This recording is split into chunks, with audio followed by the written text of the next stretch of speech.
Welcome to Nobilis Erotica, the best science fiction and fantasy erotica anthology podcast in the known universe. This week's story, Straight Sex While Time Traveling. This is episode 453. I am your host, Nobilis Reed. This episode of Nobilis Erotica is sponsored by the generous patronage of Nobilis Erotica listeners. To help out paying the authors and voices that create these stories, visit patreon.com/Nobilis. The February patron-funded story is My Heart Beats Backwards by Neil James Hudson, a UK-based writer who has published around 50 short stories in anthologies by Circlet Press, Third Flatiron, and many others. His erotic novel, On the Wings of Pity, about incubi and succubi, is available from Amazon. My Heart Beats Backwards was originally published in Like the Hand of Time from Circlet Press. This story is narrated by yours truly. Here we go. My Heart Beats Backwards by Neil James Hudson. I still hadn't mastered walking backwards. It looked simple, but after a short while became exhausting. Nonetheless, it was an essential skill if I were to pass as normal.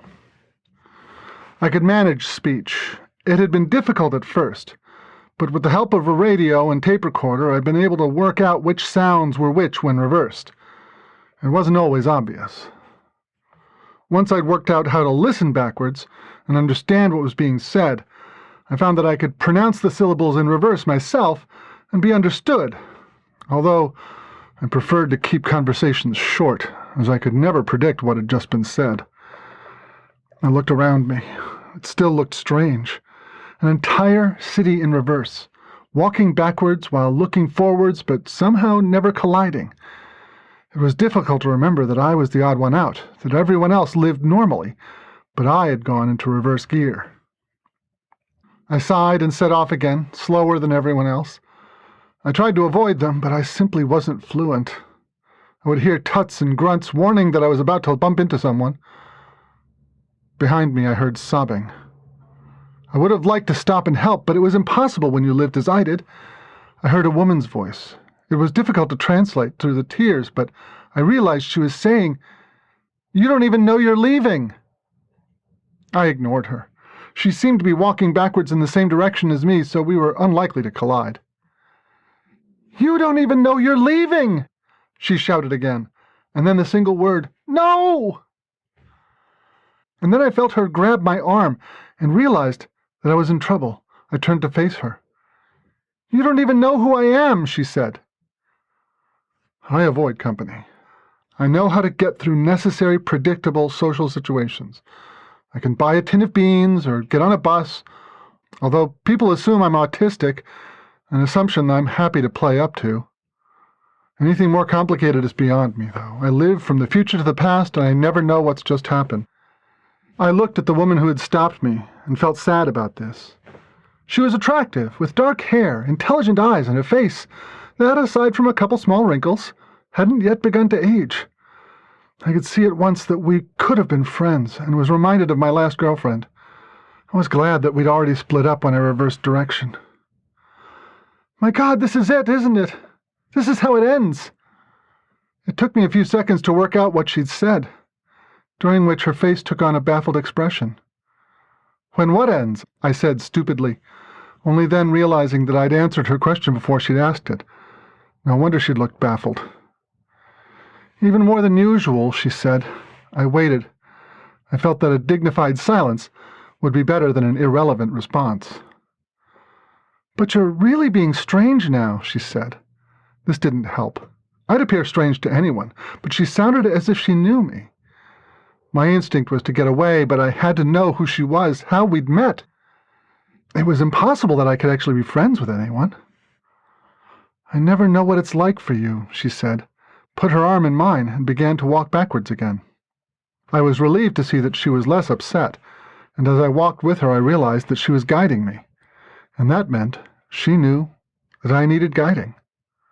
"Not finding it so easy today?" she said, although I'd already missed my chance to reply. We carried on walking.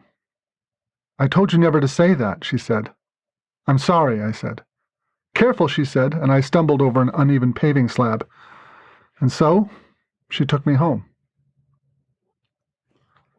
We went to a small apartment with a bedroom and living room and a separate kitchen, which she gestured towards.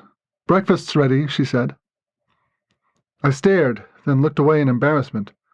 She'd said it perfectly intelligibly, forwards rather than backwards. In other words, she'd said it backwards from her perspective. She'd learned my language. And then she must have told me about the breakfast after, from her perspective, I'd eaten it, and knew me well enough not to watch me eat. She actually knew about me. I ate thoughtfully, hardly daring to believe what had happened. It had been 8 months since I'd decided to go backwards, and in that time I'd resigned myself to a life apart from the rest of humanity. I knew that I would be fundamentally disconnected. And yet, here was someone who understood me perfectly. Although I took my time, I knew that I would have to emerge from the kitchen. I walked out backwards and found her in a dressing gown. Struggling to control myself, I almost gasped when she slowly unbuttoned it, removed it, and hung it on a peg on the door. She wore nothing underneath, and I thought she was beautiful. Her breasts were firm and round, her body just the other side of slim, healthy-looking, I thought of it, and the triangle of hair between her legs was black and neatly trimmed. Her body suited her face, and she seemed to fit together as a perfect whole. I was even more startled when she came and kissed me, only on the lips.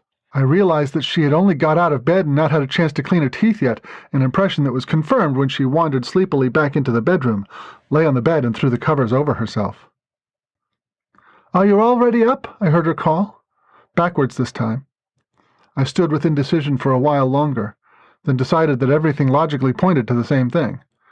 Warily, I took my clothes off, then slid naked into the bed with her, but she was already asleep. I woke around midnight to find her in my arms. I realized that I still didn't know her name, and wondered how I could find out without arousing her suspicions. I felt as if I had wandered into someone else's life by deception. I could feel her breasts resting on my chest, and in spite of myself, my cock began to harden. I desperately tried to think it away, but suddenly she was awake and kissed me, properly this time, her tongue playing with my own, and then her hand was around my cock. "It's as if you haven't finished," she said, and then, "I still find this strange." But then she was kissing me again, and her hand was moving up and down my shaft, and I thought, this really isn't going to work. And then she climbed on me, and lowered herself onto me, and then I was inside her. She looked at me dreamily, and unless I flattered myself, with love, but she didn't move for a while. I held her gaze as if we were having sex with our eyes. Then she looked upwards, mouth open, and screamed.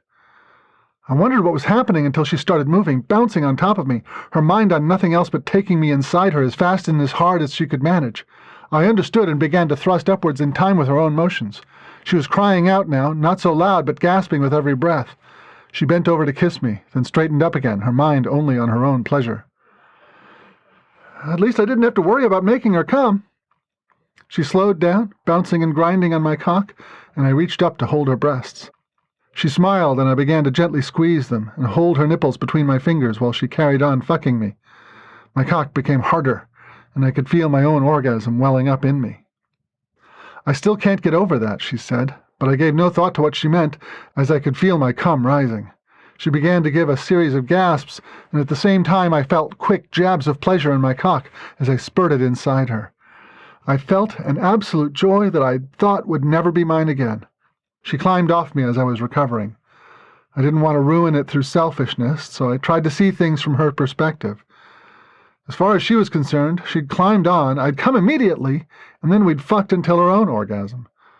It was a bit sudden, and I realized that something more was called for. She opened her legs, and I moved down so that my head was between them. She immediately clamped them around me, crying out again, and as I placed my tongue on her clitoris, I knew that she'd come again. When she relaxed, I began to lick her firmly, and to my surprise, I could taste my own cum inside her. I relished being able to taste both our flavors simultaneously, and as her gasping began to quiet and slow down, I realized that my semen must be joining me in my journey backwards in time. I hadn't realized this. It solved a couple of problems, though. Who needs condoms when you come backwards? I left early in the morning. I didn't give an excuse, but of course I didn't need to. As far as she was concerned, I had simply turned up. Not an unreasonable thing to do, given our relationship. I thought back to when I had first made the decision to go backwards. When I had first realized I could do it, I didn't take it seriously. I was a senior technician at the Large Tachyon Collider, and the news stories that the collider could bring about time travel were dismissed as a joke.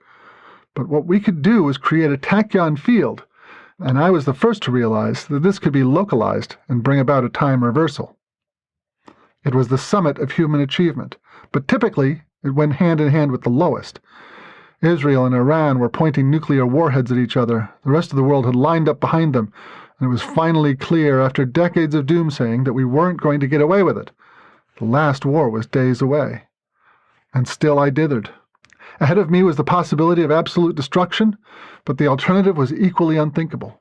I tried to think it through as best I could, but it was so far out of my experience that I couldn't work out what I was thinking. I was almost too late. The first weapons had been fired before I hurried to the control room and created the tachyon field. My presence was unauthorized, and alarms began to sound, but I knew I would soon be out of the way. While I was trying to find courage, the door opened, and I thought I was too late. But then I saw a figure enter the room backwards. Me. He moved to the control panel on my right, then turned to face me. His face wasn't quite right, and it was only later that I realized that it was reversed. Or rather, it wasn't reversed. I was used to seeing myself in the mirror. My other self grinned and saluted me. Then, simultaneously, we both reached toward the main switch. And it was done. I realized that my first self was now on my left. I had swapped places with the newcomer. I was amazed that I had done it. I was now traveling backwards in time. I grinned sheepishly, saluted myself, and got the hell out of his life. Time paradoxes were fine to think about, but I wasn't going to risk causing one. There were plenty of places I could go without running the risk of meeting people. Libraries, art galleries, museums, parks. I had a place to sleep, but it was just a squat, a derelict building that used to be a set of apartments. I still hadn't worked out how to arrange something as long-term as tenancy. All I could remember was that last night I had slept in a proper bed, in company. I knew that I would have to return there. It was morning when I arrived. I stood on the doorstep and without thinking pressed the buzzer for entry. To my surprise, a familiar if distorted face told me to come in over the intercom, and the door unlocked. It didn't make sense, and I guessed that this was a ritual for my convenience. Whenever my lover saw me leaving, she would unlock the door and wait for me to buzz. Before entering, I looked again at the button I had just pressed. There were 12 flats in the building, each with its own button, and some of them had accompanying names. I was entering flat 7. Madeline. I had her name, and felt a little more confident as I climbed the steps. I stood awkwardly outside her door, then simply tried it. It was unlocked. Madeline lay on the sofa, naked. The television was on in the corner, and there was a mug of coffee on the table, which seemed to have gone cold. She looked puzzled. "Now where are you going?" she asked. "Sorry," I said, realizing that I must have just walked out on her, then realizing that apologizing was pointless. I sat beside her, and she stretched her legs up to accommodate me. I stroked her thoughtfully. She sat up slowly and took my face in her hands. "I'm scared," she said, and then she lay back again suddenly. "That's why you won't tell me," she said. I said nothing. "It makes me think something terrible's around the corner." I still wasn't quite sure what she was getting at. "Why won't you tell me what happens in the future? Twice." That twice baffled me. Then I understood. Another of our coping strategies. I couldn't answer a question before she asked it, but if she asked it again after I'd answered it, everything made sense. She had signaled to me that I could answer the question without causing confusion. I thought carefully how to answer. "I can't take the risk," I said. "I can't risk you changing the future, my past, with the knowledge. You can't have time paradoxes." "Why won't you tell me what happens in the future?" she asked. And she was right to be scared, I thought. I didn't know how long this relationship had lasted, but I knew when it would end. Tomorrow I'd simply walk away from her with no idea who she was. Everything we had shared would be undone. And after that, what? Did the war come here? I had fled it and didn't know. What did the future hold for Madeline? A failed relationship and a nuclear death? But I had missed her mood, and she was becoming playful again. "That was a nice way to start the day," she said. I was on firmer ground here. There was one way we could communicate without having to use bizarre strategies. To my delight, she unbuckled my trousers, reached her hand inside, and took hold of my cock. I hardened in her grip and moved my own hand to her breasts. "Let's just see if I can make you soft," she said. I smiled, realizing that to her my satisfaction lay not in an orgasm, that would have happened at the start, but by my cock becoming soft, taking me back to the beginning. Then she moved her head down between my legs and took me in her mouth. She kept her eyes focused on mine, and I smiled at her, but I was also slightly alarmed. What on earth would happen to my cum if it kept going backwards in time? But she must have done this before, and she wore a grin on her face as she took me out of her mouth to lick her lips before returning her attentions to the end of my cock. Her hand was moving up and down my shaft, and we no longer needed verbal signals to communicate. She sucked me for about 5 minutes before lifting her head up to kiss me. I put my hand between her legs and realized that she was already wet and sticky. I could guess what had caused it, and I pushed myself inside her. We lay cuddling and kissing for a minute or two, and then unexpectedly, to me, Madeline came loudly. I was already beginning to understand her needs. I immediately began fucking her hard, not caring about staining or even damaging the sofa. She moved away from her climax, while I moved towards mine, frantically trying to connect with her in the only way I knew. We kissed each other passionately when I came. I withdrew, and she looked happily down at my cock. A strand of cum joined us together, which she broke with her index finger. I put my own fingers inside her, feeling the smooth wetness. She didn't come this time, but I moved my fingers in and out of her, easing her gently back to a less excited state. We finished by petting and cuddling, until her face lit up in a way that told me we were just starting, and I pulled my clothes back on. I guided her off the sofa until we stood by the living room door. She looked at me in pleased surprise as I took her bathrobe from the hook and helped her put it on. She was even more surprised when I put my hand inside and held her breast, kissing her hard. Then I stood back. "Breakfast is ready," she said, pointing to the kitchen. I went in and ate alone, thinking back over the sex that had already been wiped from Madeline's mind. Communication with Madeline should have been impossible, but somehow we felt as if we were closer than mere words would allow. The sex was a form of communication in itself, which perhaps is why we did it so much, and I felt that just being together led to a connection that did not need expressing verbally. But we found that we could converse to some degree. I could already speak backwards and understand what Madeline was saying to me, but she was learning to speak and listen backwards herself. We would have practice sessions in which she would excitedly decode messages that I would later record for her. Sometimes it would be lines from Shakespeare. Other times I would tell her to lift her skirt and spread her legs. And we had developed other ways of talking. Madeline would often use the twice method, frequently with the same question. "Tell me what happens in the future," twice. "I'm not going to tell you once." "Tell me what happens in the future." It was a joke, but to me it was a bitter one. Whenever she asked me, I could only hear her crying, "You don't even know who I am!" And I felt my terror when I heard that the first missiles had been launched.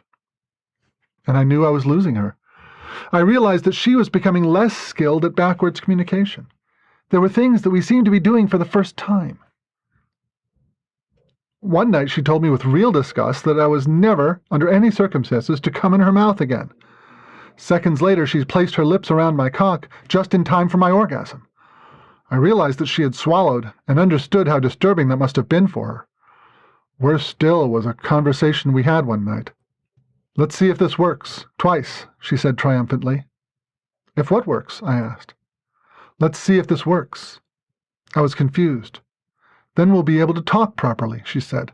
"I'll say twice the second time, and then you'll know you can answer." "I see," I said. "If I want to ask something, I'll ask twice," she said. "And then I've got an idea." It was a brilliant idea, but Madeline had just uninvented it.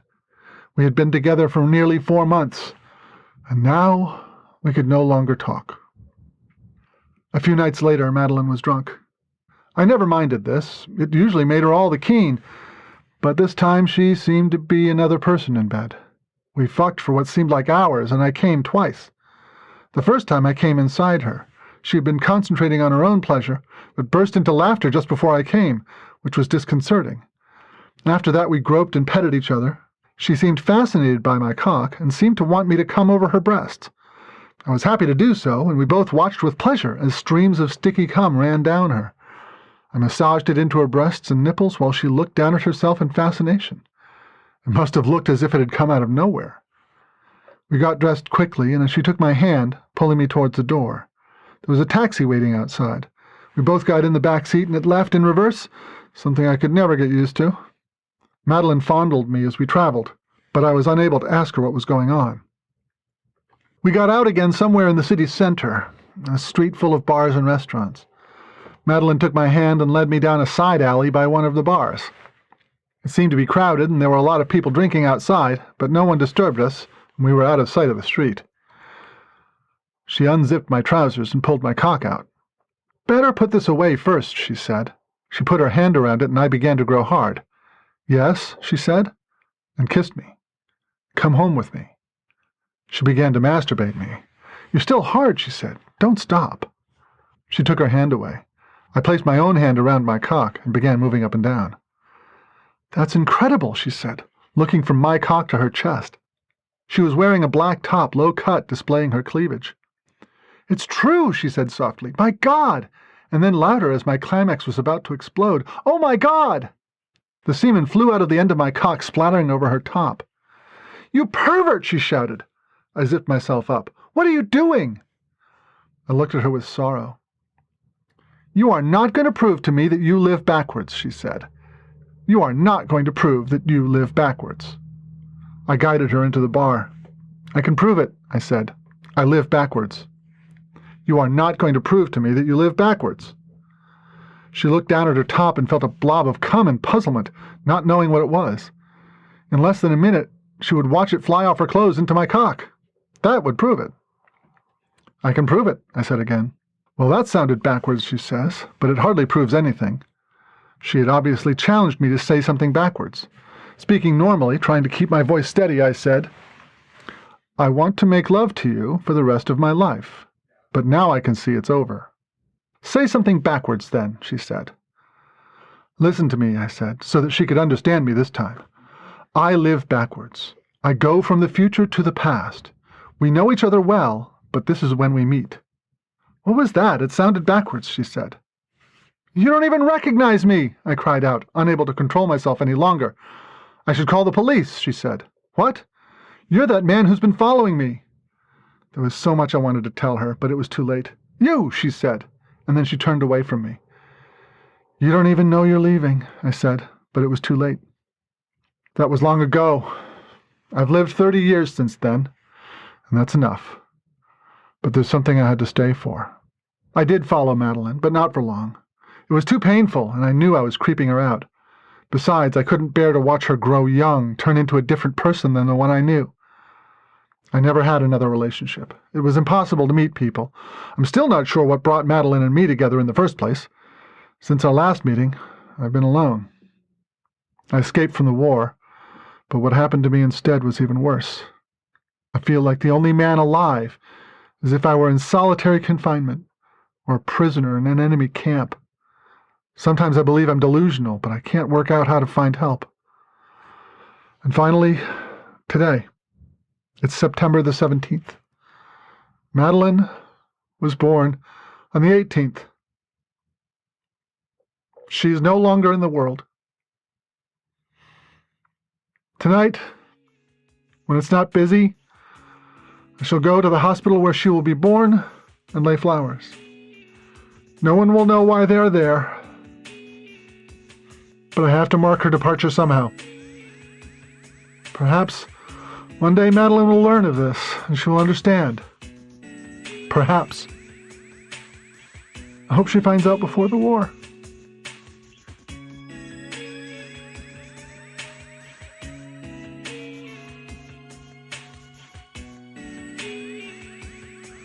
And that's our story. If your desire for erotic fantastic fiction isn't sated, remember that you can get more every month over on the Patreon campaign at patreon.com/Nobilis. Right now, patrons are receiving chapters of the third book in the Monster Whisperer series. After that, well, we'll just have to see. Come and join the community. You have been listening to the Nobilis Erotica podcast. Theme music is composed and performed by Mass Relay. This podcast is released under a Creative Commons Attribution, Non-Commercial, No Derivatives license. Until next time, listen hard.